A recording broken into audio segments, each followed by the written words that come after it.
Hi, this is Scott Garibay, and today we're going to talk about Dungeons & Dragons, and we're going to talk about the greatest myth of Dungeons & Dragons in 2024.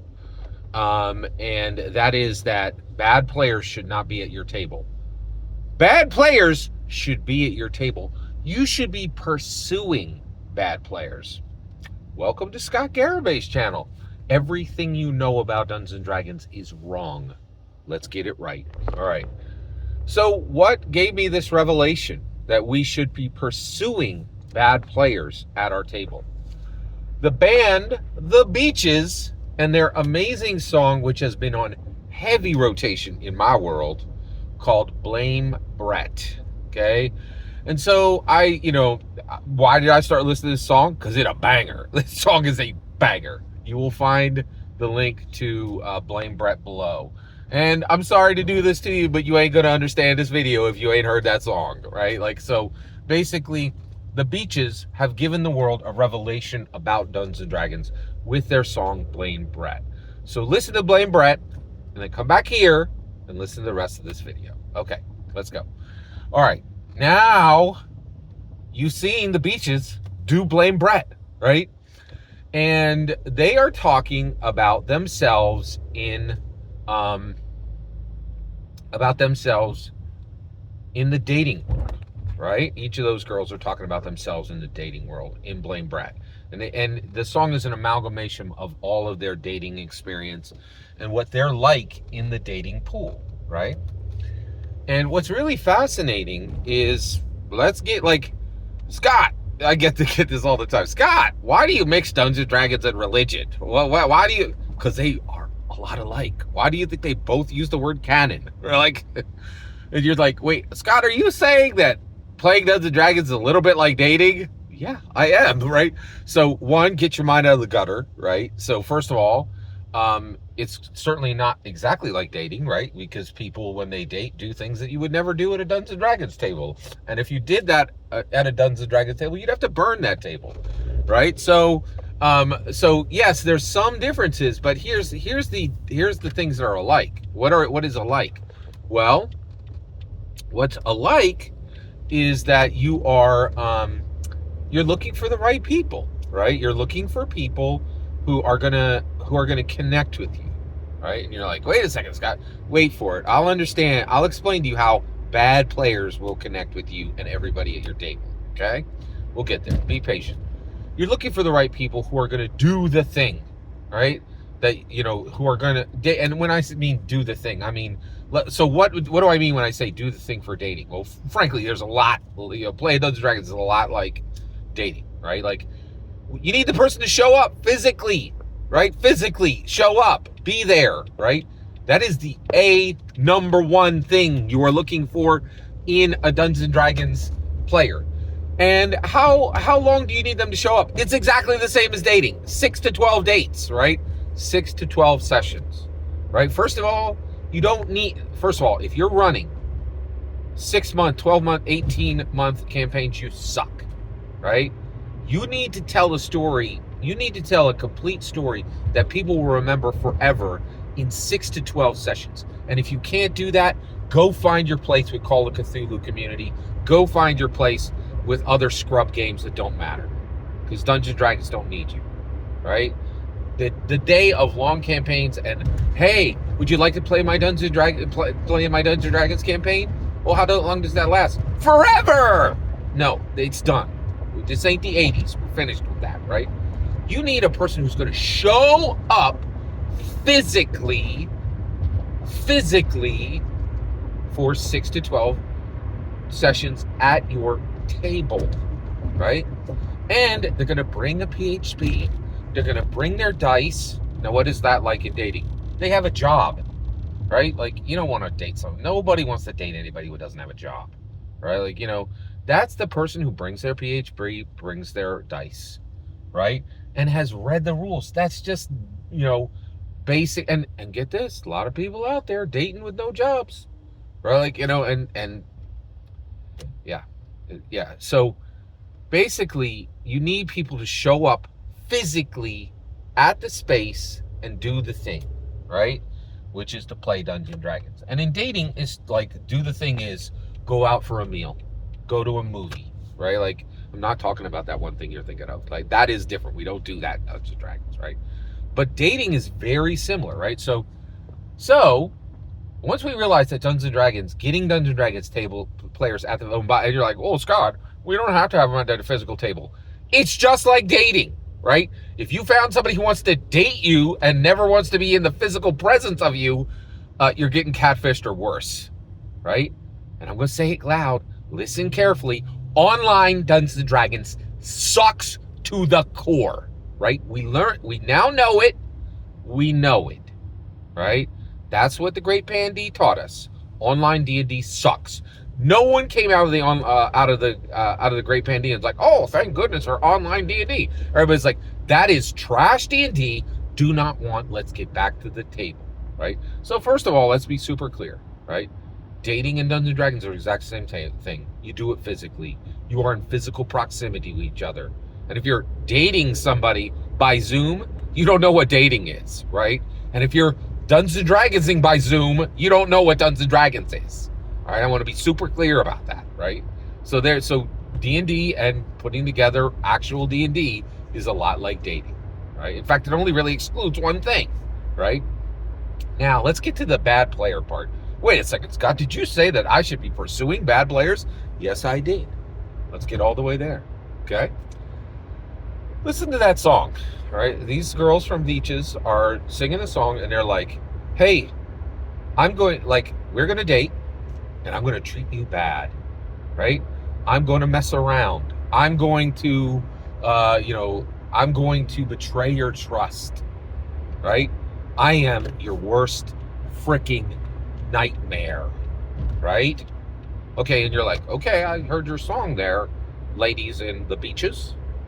You're saying that you are terrible at dating, absolutely horrible at it, and anyone who dates you is going to be castigated, denigrated, and ground over glass. And you're like, and oh yeah, let's get there. You're like, Scott, that's not what they're saying. That's just a piece of art. That's not them. And no, that is them. They are saying that for themselves, for realsies, right? How do I know? Because I listened to their interviews, and they're like, this is us. Like, we are this bad. We are horrible people to date. For realsies. It's not we are reflected in our art very realistically. We're not posing here. We are your worst nightmare, each and every one of us in dating, right? Right? So let's be clear about that. Okay, so you're like, okay, Scott, I'm following you here. All the girls from Beaches have made it very clear that anyone who dates it is going to be in for a terrible time. So that means no one is going to want to date them. Wrong. Every single girl in the Beaches has a line of suitors. People lined up that said, hey, I heard your song. Your song said that you will treat me horribly, that you will be a very terrible person to me. I'm here to date you. Very long line for a bad dater. Why? Why are there long lines for people who have made it to date people who have made it shockingly clear that they are going to be terrible daters, right? Well, the reason why is they bring something to the table, right? One, they bring their physical presence, right? And they are shockingly interesting people, right? You will never forget your period of time dating one of the girls from Beaches, ever, right? You will go to dinner. You will have they will talk to you about their world tour, right? Because they are world travelers. They will talk to you like the girl from the main singer from Beaches thinks about the Roman Empire every 2 weeks. That's interesting. A lot of guys think about the Roman Empire twice a day, right? They are very valuable in the dating community. They have communicated clearly that they're absolutely terrible at dating, and yet they're extremely valuable in the dating community. And there are lines of people lined up. This is the myth. Why you should be pursuing bad players for your Dungeons & Dragons campaign, right? First of all, the number one reason, they will show up physically. And that's the same thing that they're saying in Blame Brett. They're going to be there. They're going to get in with you, date you. It's going to happen. The event's going to happen. You're going to date, right? And it's going to fall apart in tears and flames, and you will lose. You'll lose parts of yourself in the experience, but you will never forget it, right? And when you're on that roller coaster ride, you will remember it. Bad Dungeons and Dragons players are exactly the same. They are down. They will be at the table. They will have their PHP. They will have their dice, right? And they are going to do things at the table that you will remember, right? And make no mistake, 3, 6, 9 months later, after that campaign starts, it's going to end in tears and flames. But the campaign happened. It happened, right? You got your story out. They got their story out. People learned, growed, and changed, right? That's the biggest thing, is what you're looking for in players is, are they going to show up to the physical table for 6 to 12 sessions, right? If the answer is yes, they can be the worst, right? They can insult other players at the table, right? They can, what else, what other bad player material they could use terrible accents at the table, right? They could tell offensive jokes at the table, right? They could do things that trigger more than one player at the table, right? All of it, right? But the reality is there might be better players, right, who are, never say anything offensive, never use accents, never, never insult another player right to their face. Here's another one. Run people's characters. This drives me apples bananas at the table. Apples bananas. You're playing so somebody makes a build, and they go, I cast this spell, and then you're like, you can't cast that spell. You're fifth level, but you can't cast a 5th level spell, right? I'm like, shut your mouth, player, right? If this player thinks that their 5th level wizard can cast a 5th level spell, let them, because they suck at the game and don't know anything, and they're so bad at the game that even using a higher level spell means they're not even still going to be able to do what you do with your custom built, Reddit copied, perfecto build, right?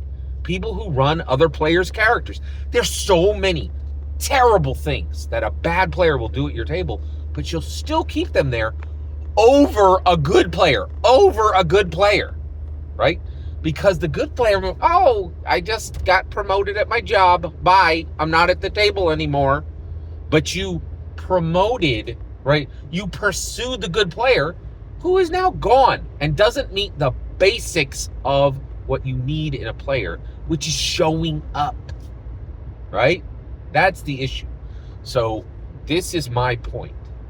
If you listen to the Beaches and you listen to Blame Brett, they're saying flat out, I am a terrible dater. They are 100%, every single one of them, in the dating pool with a line of suitors ready to date. And this is my point. It's the greatest myth of Dungeons and Dragons. Okay? Bad players are wanted. Here, bring them. Sit down, let's go. Are you down to play?